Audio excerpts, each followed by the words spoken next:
Meghalaya Post.news.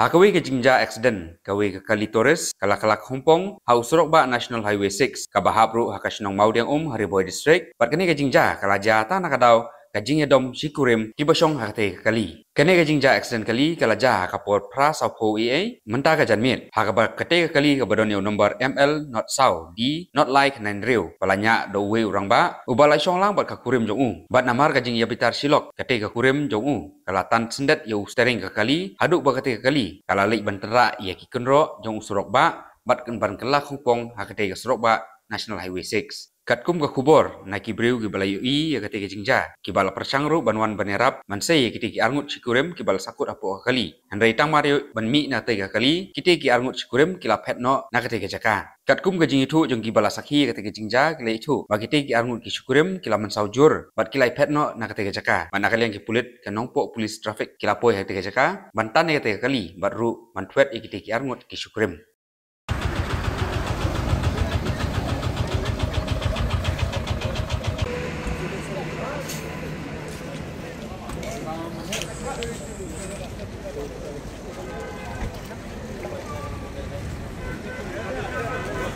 Sao ini ada.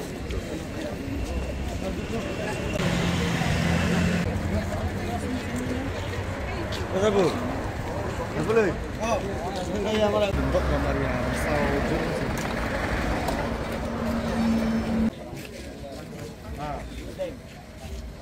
Jom kita tidak benar. Oh, dia masak.